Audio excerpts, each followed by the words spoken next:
सबको जय मसीह। मैं अपने परमपिता, हम सबके परमपिता और हम सबके भाई प्रभु यीशु मसीह की ओर से आप सबका तहे दिल से खैर मकदम करता हूँ। आप सबको प्रेज द लॉर्ड जय मसीह की बोलता हूँ। I greeting all of the child of my father, our father God almighty and our brother Jesus Christ my Lord my saviour. I welcome all of you. आज का जो मेरा विषय है जिसमें मैं कुछ विचार कर रहा हूँ वो है पास्का, फसह और प्रभु का भोज। सबसे पहले हम जानेंगे कि क्यों पास्का का जो त्यौहार है या पास्का या फसह का त्यौहार है क्यों मनाया जाता था। ये मनाया जाता था मिस्र से निकलने की यादगारी के विषय में, और क्यों इसमें कहा गया कि एक निर्दोष मेमने को बलि करके चढ़ाओ, इसके पीछे क्या कारण थे। तो इसके लिए हम सबसे पहले पढ़ेंगे लेवी व्यवस्था की किताब का अध्याय 4 से, जहाँ परमेश्वर ने पाप बलि की विधि के बारे में बताया था कि किस कारण जब वो पाप करते थे तो उसके लिए एक मेमने को बलिदान किया जाता था। उसकी क्या विधि थी इसको बताएंगे। मेमना या जो भी बछड़ा है, जो भी है, पूरी विधि हम देखेंगे इसमें क्या कहा गया है। फिर यहोवा ने मूसा से कहा, इस्राएलियों से यह कहा, यदि कोई मनुष्य उन कामों से जिनको यहोवा ने मना किया है किसी काम को भूल से करके पापी हो जाए, और यदि अभिषिक्त याजक ऐसा पाप करे जिससे प्रजा दोषी ठहरे, तो अपने पाप के कारण वह एक निर्दोष बछड़ा यहोवा को पाप बलि कर कर चढ़ाए। वह उस बछड़े को मिलाप वाले तंबू के द्वार पर यहोवा के आगे ले जाकर उसके सिर पर हाथ रखे और उस बछड़े को यहोवा के सामने बलि करे, और अभिषिक्त याजक बछड़े के लहू में से कुछ लेकर मिलाप वाले तंबू में ले जाए, और याजक अपनी उंगली में डुबो कर और उसमें से कुछ लेकर पवित्र स्थान के बीच वाले पर्दे के आगे यहोवा के सामने 7 बार छिड़के, और याजक उस लहू में से कुछ और लेकर सुगंधित धूप की वेदी के सींगों पर जो मिलाप वाले तंबू में है यहोवा के सामने लाए। फिर बछड़े के सब लहू को वेदी के पाए पर जो मिलाप तंबू के द्वार पर है उलट दे। फिर वह पाप बलि के बछड़े को सब चर्बी को उससे अलग करे, अर्थात जिस चर्बी से अतरिया ढपी रहती है और जितनी चर्बी उनमें लपटे रहती है, और दोनों गुर्दे और ऊपर की चर्बी जो कमर के पास रहती है और गुर्दे समेत कलेजे की ऊपर की झिल्ली, उन सबको वह ऐसे अलग करे। यदि इज़राइल की सारी मंडली अगंत्या के कारण पाप करे और वह बात मंडली की आंखों से छिपी हो और यहोवा की किसी आज्ञा के विरुद्ध कुछ करके दोषी ठहरे हो, तो जब उनका वह किया हुआ पाप प्रकट हो जाए, तब मंडली एक बछड़े को पाप बलि करके चढ़ाए, और मंडली के वृद्ध लोग अपने अपने हाथों को यहोवा के आगे बछड़े के सिर पर रखे, और वह बछड़ा यहोवा के सामने बलि किया जाए। जैसे पाप बलि के बछड़े से किया गया था वैसे भी इसे करे। इस भांति याजक इस्राएलियों के प्रायश्चित करे, तब उनका पाप क्षमा किया जाएगा, और उस बछड़े को छावनी से बाहर ले जाकर उसी भांति जलाए जैसे पहले बछड़े को जलाया गया था, और यह मंडली के निमित्त पाप बलि चढ़ेगी। यदि कोई प्रधान पुरुष पाप करे, अर्थात अपने परमेश्वर की यहोवा की किसी आज्ञा के विरुद्ध भूल से कुछ करके दोषी हो जाए और उसका पाप उस पर प्रकट हो जाए, तो वह एक निर्दोष बकरा बलिदान करने के लिए ले आए, और बकरे के सिर पर अपना हाथ धरे और बकरे को इस स्थान पर बलि करे जहाँ होम बलि पशु यहोवा के आगे बलि किए जाते हैं। यह पाप बलि ठहरेगा। यदि साधारण लोगों में कोई अज्ञानता से पाप करे, अर्थात कोई ऐसा काम करे जिसे यहोवा ने मना कर किया हो करके दोषी हो, और उसका वह पाप प्रकट हो जाए, तो वह उस पाप के कारण एक निर्दोष बकरी बलिदान के लिए जाए और अपना हाथ पाप बलि पशु के सिर पर रखे और होम बलि के स्थान पर बलिदान करे। यदि वह पाप बलि के लिए भेड़ी का बच्चा ले आए, तो वह निर्दोष हो, और वह अपना हाथ पाप बलि के सिर पर रखे और उसको पाप बलि के लिए बलिदान करे। अब देखेंगे पाप बलि के कारण। यदि कोई साक्षी होकर ऐसा पाप करे कि शपथ खिलाकर पूछने पर भी क्या तूने यह सुना अथवा जानता है, और वह बात प्रकट ना करे, तो उसको अपने धर्म का भार उठाना पड़ेगा।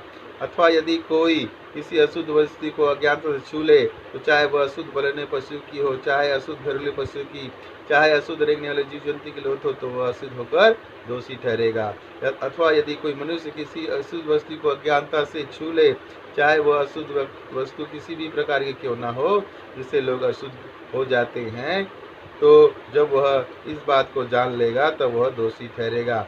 अथवा यदि कोई बुरा या भला करने की बिना सोचे समझे शपथ खाए, चाहे किसी प्रकार की वह बात बिना सोचे शपथ खाकर करे, तो ऐसी बातों में वह दोषी उस समय ठहरेगा जब उसे मालूम हो जाए।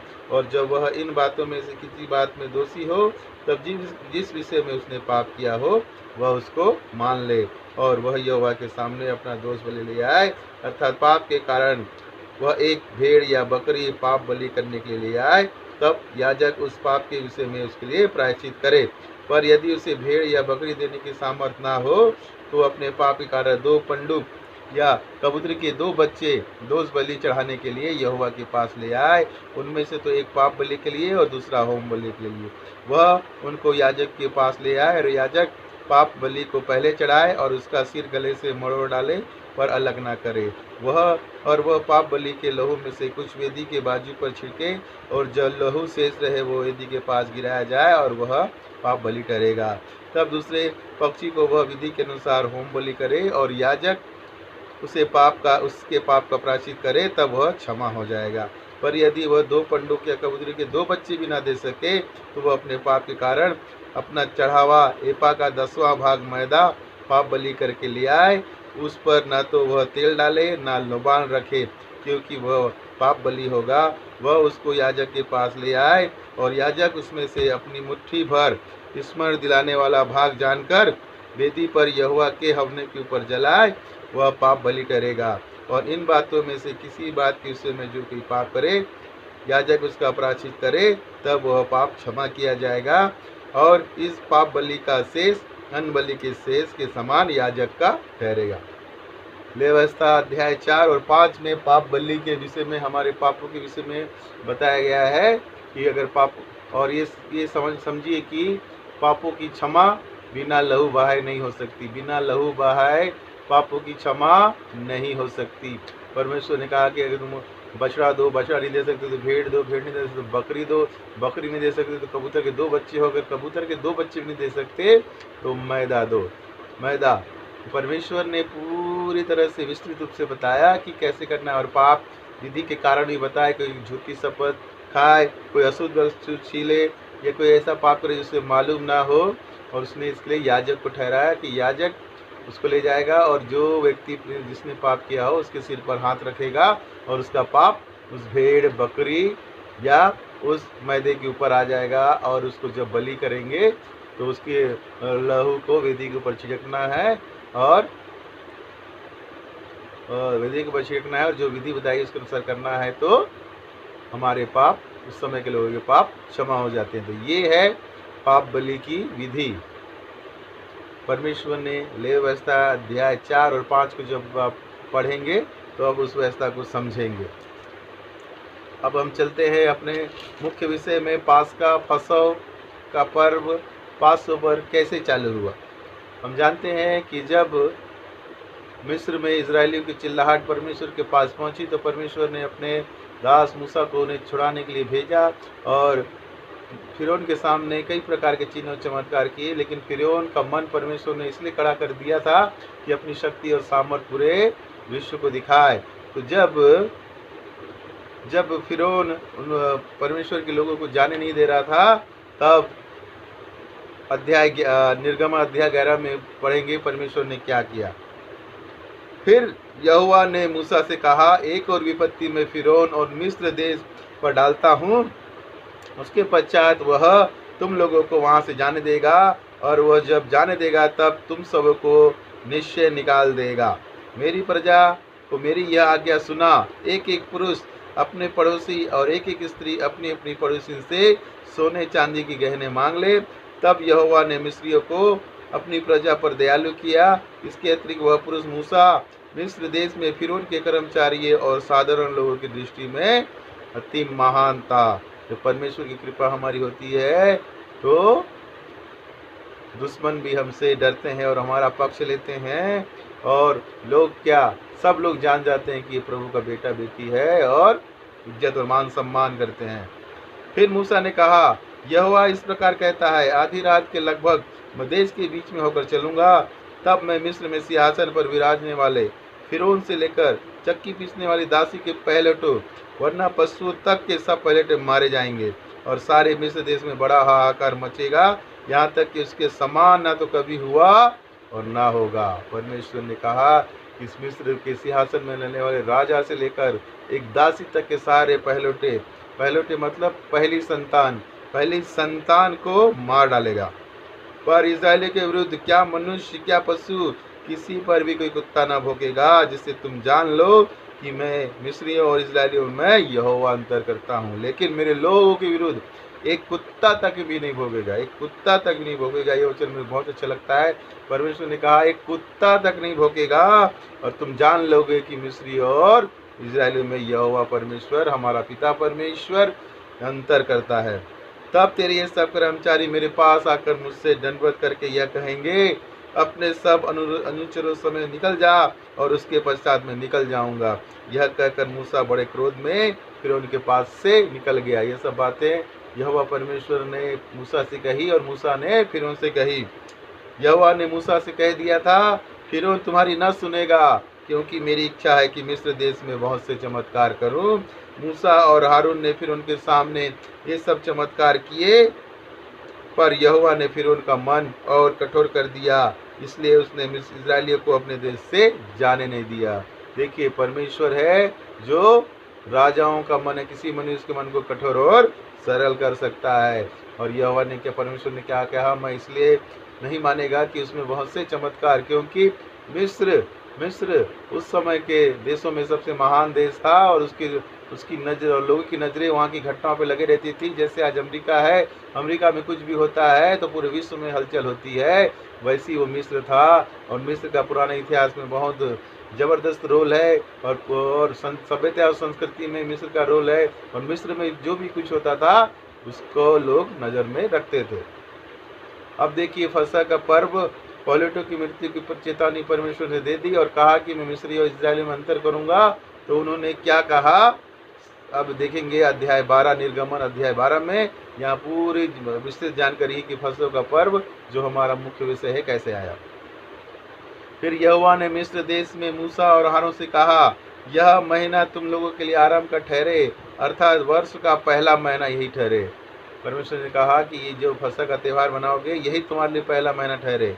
इस्राएल की सारी मंडली से इस प्रकार कहो, इसी महीने के 10वें दिन को तुम अपने अपने पितरों के घराने के अनुसार घराने पीछे एक एक मेमना रख लो, एक एक मेमना घराने के पीछे रख लो।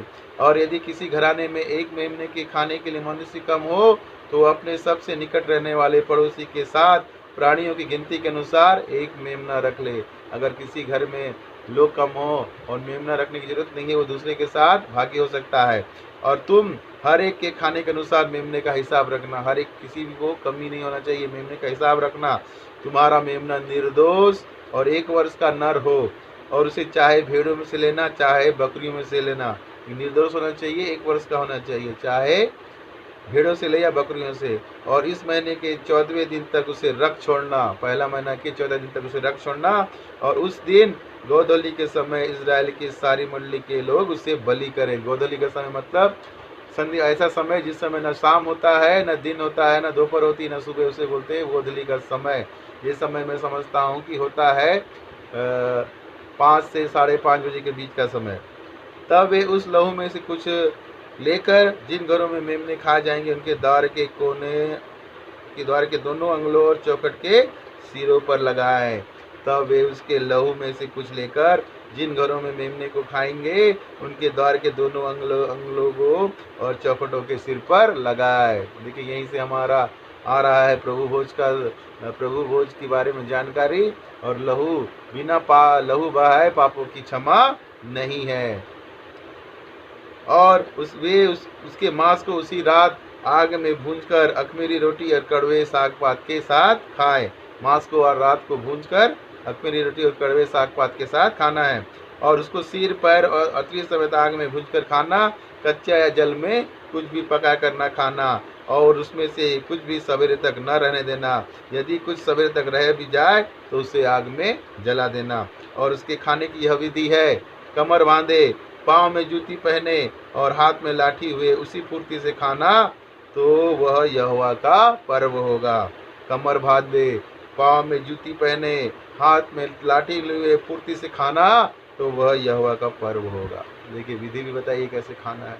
और परमेश्वर यही कहा कि जागते रहो, तुम नहीं जानते किस घड़ी परमेश्वर का पुत्र आ जाएगा। क्योंकि उस रात मैं मिस्र देश के बीच में होकर जाऊंगा और मिस्र देश के क्या मनुष्य क्या पशु सबके पहिलौठों को मारूंगा और मिस्र के सारे देवताओं को भी दंड दूंगा। मैं यहोवा हूँ। सब झूठे देव देवताओं को, मिस्र के देव को परमेश्वर यहोवा दंड देगा। और जिन घरों में तुम रहोगे उन पर वह लहू तुम्हारे लिए चिन्ह ठहरेगा, अर्थात मैं उस लहू को देखकर तुमको छोड़ जाऊंगा। और जब मैं मिस्र के देश के लोगों को मारूंगा तो वह विपत्ति तुम पर ना पड़ेगी और तुम नष्ट ना होगे। और वह दिन तुमको स्मरण दिलाने वाला ठहरेगा और तुम उसको यहोवा के लिए पर्व करके मानना। वह दिन तुम्हारी पीढ़ियों में सदा की विधि जानकर पर्व माना जाएगा। इस दिन को सदा की विधि जानकर पर्व मनाना। और क्या कहा, जहाँ जहाँ मेमने का लहू लगा होगा उसको मैं छोड़ दूंगा, उस लहू को देखकर। और जब हम पढ़ते हैं यूहन्ना की किताब में, यूहन्ना 32 में जब मैं आगे पढ़ूंगा तो कहा, प्रभु यीशु मसीह हमारे भाई को देखा तो क्या कहा, यह है परमेश्वर का मेमना, संसार के पाप भर लेता है।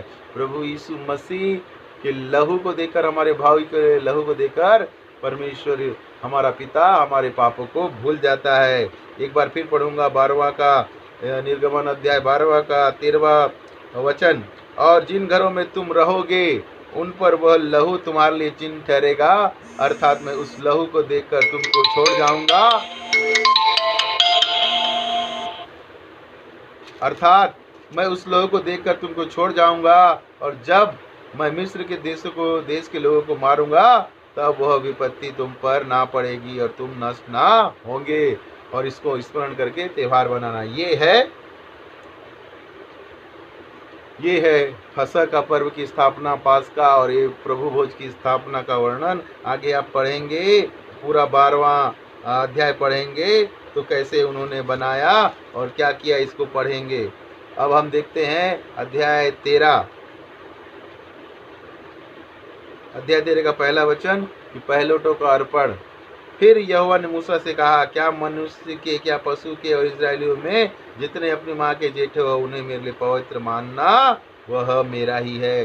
जितने भी परमेश्वर में हमारी जो पहली संतान है, क्या मनुष्य, क्या हर एक जानवर है, कोई भी हो, उसका पहिलौठा परमेश्वर का है।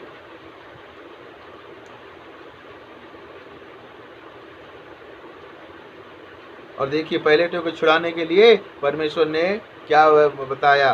फिर 13 का निर्गमन 13 का अध्याय 11, फिर जब यहोवा ने उस शपथ के अनुसार जो उसने तुम्हारे पुरखों से और तुमसे खाई है, तुम्हें कन्यानियों के देश में पहुंचाकर उसको तुम्हें दे दिया, तब तुम में से जितने अपनी माँ के जेठे हो और उनको और तुम्हारे पशुओं में से जो ऐसे हो उनको भी यहोवा के लिए अर्पण करना। सब नर बच्चे तो यहोवा की ही हैं, सब नर बच्चे यहोवा के लिए। यहीं से अर्पण का सिद्धांत आया, जहाँ पे हम अपने बच्चों को परमेश्वर यहोवा के लिए अर्पण करते हैं, प्रभु मेरे भाई यीशु मसीह के सुरक्षा में अर्पण करते हैं।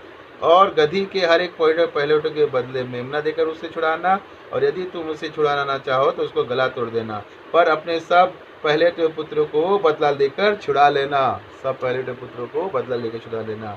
और आगे के दिनों में जब तुम्हारे पुत्र तुमसे पूछे यह क्या है, तो उनसे कहना, यहोवा हम लोगों को दासवत के घर से अर्थात मिस्र देश से अपने हाथों के बल निकाल लाया। उस समय फिरौन ने कठोर होकर हमको जाने देना न चाहा, तब यहोवा ने मिस्र देश में मनुष्य से लेकर पशु तक सबके पहिलौठों को मार डाला। इसी कारण पशुओं में से जितने जितने अपनी माँ के पहिलौठे न रहे उन्हें हम यहोवा के लिए बलि करते हैं, पर अपने सब जेठे पुत्रों को हम बदला लेकर छुड़ा लेते हैं। और यह तुम्हारे हाथों पर एक चिन्ह सा ठहरेगा और तुम्हारे बहुओं के बीच में टीका सा ठहरे, क्योंकि यहोवा हम लोगों को मिस्र से अपने हाथों के बल से निकाल के ले आके आया। यहोवा मिस्र से, पुराने जीवन से, गंदगी से, दासवत से हमें निकालकर बाहर लेके आया।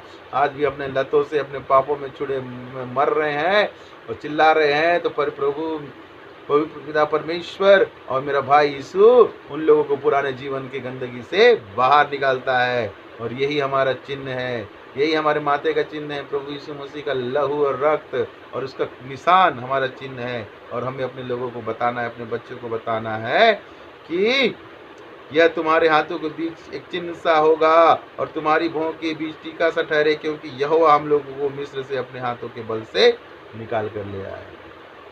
तो ये अध्याय 13 में आप देखेंगे पहलौठों का अर्पण और पहलौठों को छुड़ाने की विधि है कि हम सब नर यहोवा परमेश्वर के हैं, उनको छुड़ा लेना है पशुओं को देकर, ये विधि है।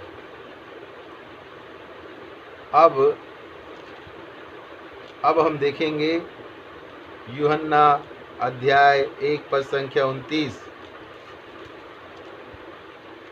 यूहन्ना 1 पद संख्या 29।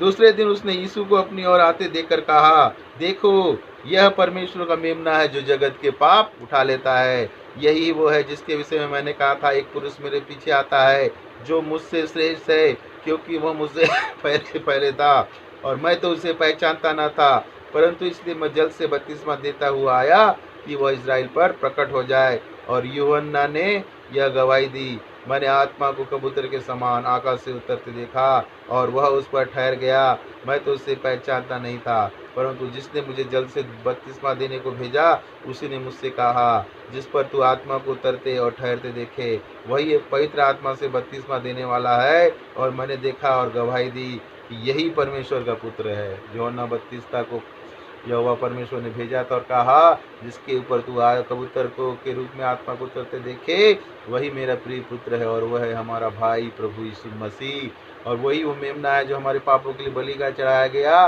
क्रूस में मारा गया और गाड़ा गया और तीसरे दिन जिंदा होकर पिता परमेश्वर के दाहिने विराजमान है। वही हमारा पाप बलि है, वही हमारा फसह का मेमना है।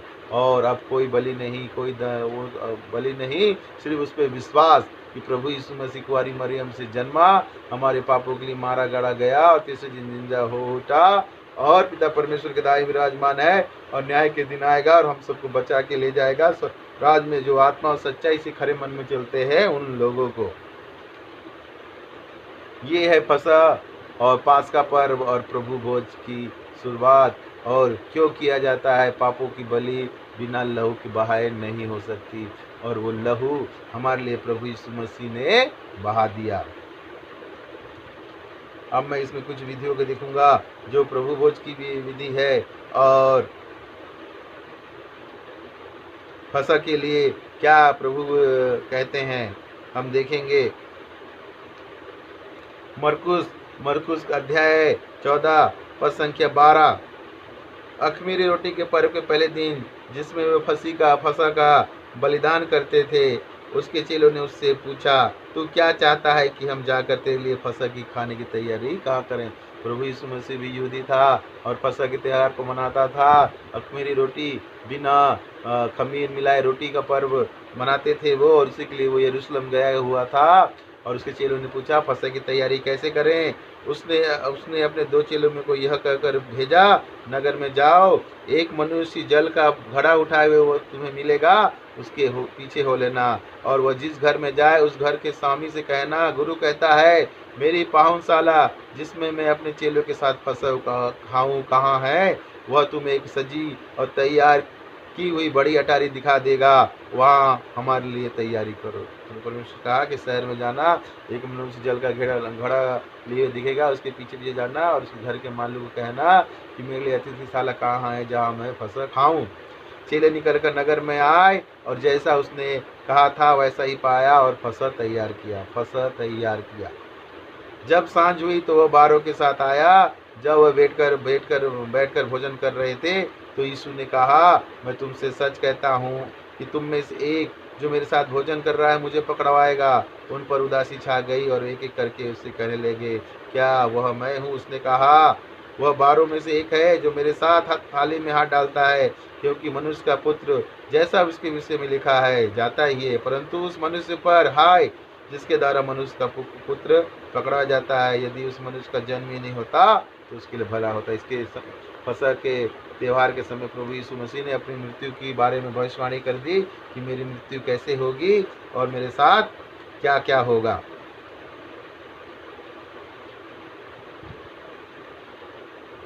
और ऐसे ही हम देखेंगे मत्ती अध्याय 26 में ही सेम लिखा हुआ है। अख़मीरी रोटी के पर्व के पहले दिन चेले यीशु के पास आकर पूछने लगे, तू क्या चाहता है कि हम तेरे लिए फसह की खाने की तैयारी करें? उसने कहा, नगर में अमुक व्यक्ति के पास जाकर उससे कहो, गुरु कहता है कि मेरा समय निकट है, मैं अपने चेलों के साथ तेरे यहाँ पर्व बनाऊंगा।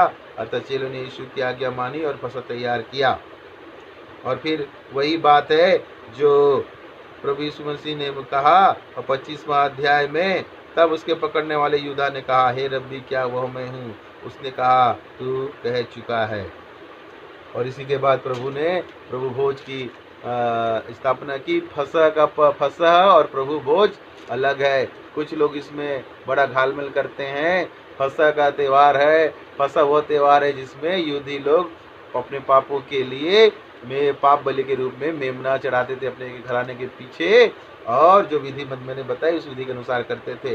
प्रभु भोज, क्योंकि हमारा पास्का का मेमना प्रभु यीशु मसीह स्वयं है। वो हमारे पापों के लिए मारा गया, गाड़ा गया, तीसरे दिन जिंदा उठा, और वो हमारा पास्का का मेमना है। अब जो प्रभु भोज है उसके बारे में मैं बता रहा हूँ। जब वे खा रहे थे तो यीशु ने रोटी ली और आशीष मांगकर तोड़ी और चेले को देकर कहा, लो खाओ, यह मेरी देह है। प्रभु ने क्या कहा? लो खाओ, यह मेरी देह है। और फिर उसने कटोरा लेकर धन्यवाद किया। उन्होंने देकर कहा, तुम सब इसमें से पियो, क्योंकि मेरा वाचा का वह लहू है जो तुम्हारे बहुतों के पापों की क्षमा के निमित्त बहा जाएगा। मैंने कहा था पहले ही, वचन में लिखा है कि बिना लहू बहाए पापों की क्षमा नहीं है। प्रभु यीशु मसीह वो पास्का का फसह का मेमना है जो हमारे पापों के लिए क्रूस पर मर गया, गाड़ा गया, मारा गया और तीसरे दिन जिंदा होकर प्रभु परमेश्वर के दाहिने विराजमान है और न्याय के दिनों में हमको ले जाने आएगा। देखिए, जो मिस्र में फंसा हुआ था वो, और वहाँ का मेमना एक असली मेमना था, लेकिन यहाँ हमारा मेमना जो है प्रभु यीशु मसीह है, वही हमारा मेमना है। जैसे यूहन्ना 32 में कहा, देखो परमेश्वर का मेमना जो संसार के पाप हर लेता है। मैं तुमसे कहता हूँ कि दाख का यह रस उस दिन तक कभी न पीऊंगा जब तक तुम्हारे साथ अपने पिता के राज्य में नया न पीऊं। जब तक प्रभु राज नहीं आ जाएगा तब तक प्रभु यीशु मसीह उस दाख के रस को नहीं पिएंगे। आपको और जानना है तो आप 26वां अध्याय का 17 से 30वां वचन तक पढ़िए, आपको क्लियर हो जाएगा। फसह और प्रभु भोज दो अलग अलग चीज है। प्रभु यीशु मसीह फसह का मेमना बन गया और उसने प्रभु भोज की स्थापना की, और फसह के मेमने के रूप में अभी हम प्रभु भोज लेते हैं और प्रभु यीशु का शरीर और रक्त हम खाते हैं। ये है प्रभु भोज और फसह की असली कहानी। तो वचन से पढ़िए, देखिए, जानिए कि कैसे पाप बलि क्या हुआ, क्यों हुआ। पापों की पहली बात समझिए कि पापों की क्षमा बिना लहू बहाए नहीं है। परमेश्वर ने लेवी व्यवस्था में जो अध्याय मैंने बताया 4 और 5 में पाप बलि के कारण और पाप बलि की विधि बताई है।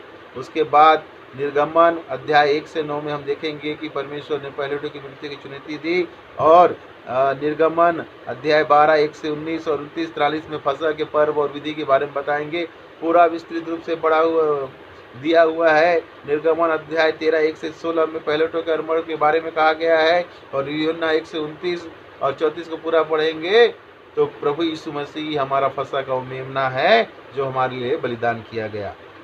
और लूका 22 14 से 23, मत्ती 26 26 से 30, मरकुस 14 22 से 26 में प्रभु भोज के बारे में और फसह के बारे में बताया गया। फसह एक त्यौहार है जिसमें मेमना बलिदान किया जाता था उस समय के इजरायली लोगों के पापों के लिए, और फसह और प्रभु भोज दोनों अलग अलग चीज है। फसह के त्यौहार के दिन ही प्रभु यीशु मसीह ने प्रभु भोज की स्थापना की और उस मेमने की जगह हमारे पापों के लिए अपने आप को दे दिया। कई लोग फसह के विषय में बहुत घालमेल करते हैं, इसलिए इन वचनों को ध्यान से पढ़िए और जानिए कि हकीकत क्या है। मैं क्या बोल रहा हूँ उस पर विश्वास मत करिए, खुद बाइबिल उठाइए और पढ़िए और देखिए कि क्या लिखा हुआ है। पहला कुरिन्थियों अध्याय 11 पद संख्या 17 से 34 में पूरे प्रभु भोज के लेने की विधि बताई गई है कि कैसे प्रभु भोज लेना है और क्यों करना है। मैं पढ़ूंगा 11वां अध्याय के पहला कुरिन्थियों 11 अध्याय का 23वां वचन से। क्योंकि यह बात मुझे प्रभु से पहुंची और मैंने तुम्हें पहुंचा भी दी कि प्रभु यीशु ने जिस रात वह पकड़वाया गया रोटी ली और धन्यवाद करके उसे तोड़ी और कहा, यह मेरी देह है जो तुम्हारे लिए है, मेरे स्मरण के लिए यही किया करो। इसी रीति से उसने बियारे के पीछे कटोरा भी लिया और कहा, यह कटोरा मेरे नई लहू का वाचा है, जब कभी पियो तो मेरे विस्मरण के लिए यही किया करो। क्योंकि जब कभी तुम यह रोटी खाते और इस कटोरे में से पीते हो तो प्रभु की मृत्यु को जब तक वह न आए प्रचार करते हो। एक बार भी पढ़ूंगा। क्योंकि जब कभी तुम यह रोटी खाते और इस कटोरे से पीते हो तो प्रभु की मृत्यु की जब तक वह न आए प्रचार करते हो। इसके बाद आगे बताया गया है कि प्रभु किस रीति से लेना है, वो हमारा टॉपिक नहीं है।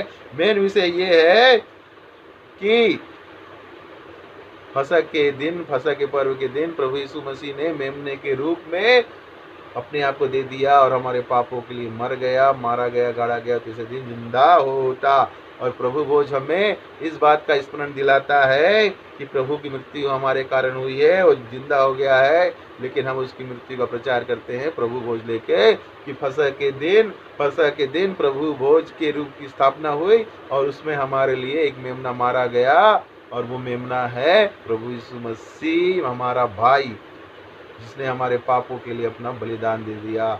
और जैसा यूहन्ना 3:16 में लिखा है, जब पिता ने जगत से इतना प्यार किया कि अपने इकलौते पुत्र को दे दिया ताकि जो कोई विश्वास करे नाश ना हो बल्कि अनंत जीवन को पाए।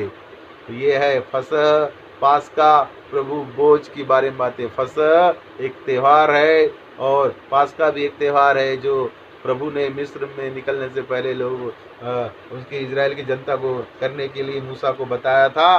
फसह और प्रभु भोज अलग अलग है। कुछ लोग फसह को महत्व देते हैं, कुछ ऐसी कलीसियाँ हैं जो फसह को खाने को प्रभु राज में जाने का वो कहती है, वो नहीं है, वो प्रभु यीशु मसीह है। प्रभु यीशु मसीह को जब तक हम नहीं खाएंगे हमने में जीवन नहीं है। प्रभु ने कहा, जो मेरा मांस और लहू नहीं खाता पीता उसमें जीवन नहीं है। इसलिए हम प्रभु यीशु मसीह के नाम में विश्वास करके पिता, पुत्र और पवित्र आत्मा के नाम में बपतिस्मा लेते हैं और प्रभु भोज लेकर प्रभु यीशु मसीह के अंग बन जाते हैं, प्रभु यीशु जैसे बन जाते हैं। और प्रभु यीशु मसीह मेरे भाई के जैसा बनना ही हम सबका उद्देश्य है।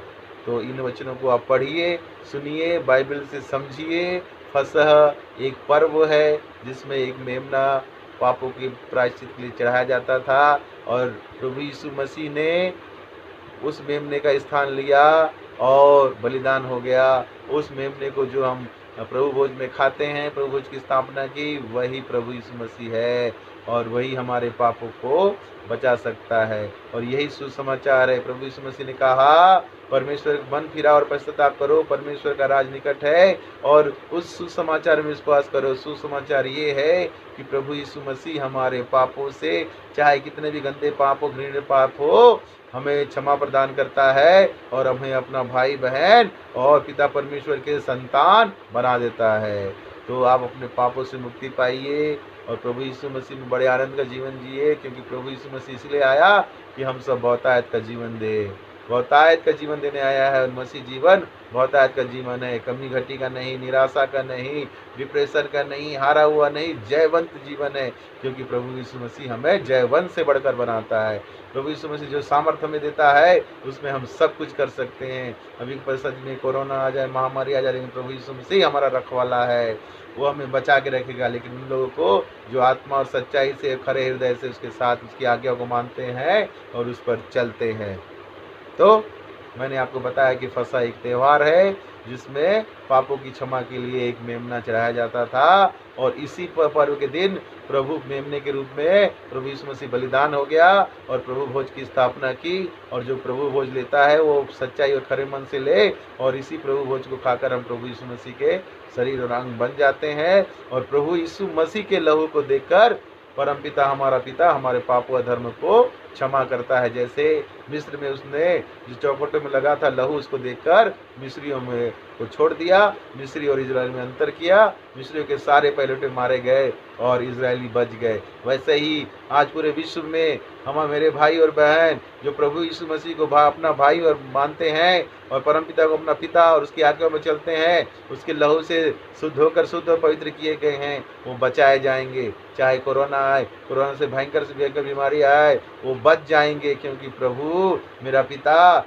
मेरे भाई के लहू को देखकर उनके पापों और अधर्मों को क्षमा करेगा और उन्हें बचाएगा। लेकिन उन्हीं को जो आत्मा और सच्चाई से उसकी आराधना करते हैं, उसकी आज्ञाओं पर चलते हैं, क्योंकि प्रभु यीशु मसीह ने कहा जो पिता की आज्ञाओं पर चलता है उसके साथ पिता और मैं साथ रहेंगे। इसलिए उसकी आज्ञा को मानिए।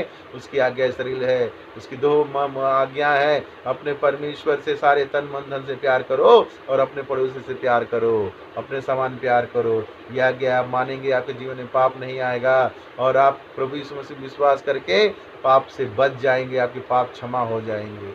यही सुसमाचार है।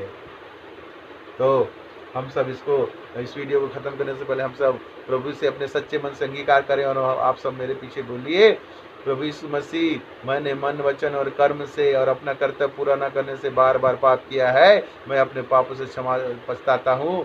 मेरे पापों को क्षमा कीजिए, मेरे दिल में आइए, मैं आपको अपना प्रभु और उद्धारकर्ता स्वीकार करता हूँ। आमीन। जैसे ही आपने प्रार्थना की, प्रभु ने आपके पापों को क्षमा कर दिया, अपना भाई और बहन बना लिया और पिता परमेश्वर की आप संतान बन गए। उसके आज्ञाओं में बने रहिए और उसके मार्ग में चलिए, हम सबका भला होगा। इसी के साथ मैं सबको प्रेज द लॉर्ड, शालोम कहता हूँ। जय मसीह की।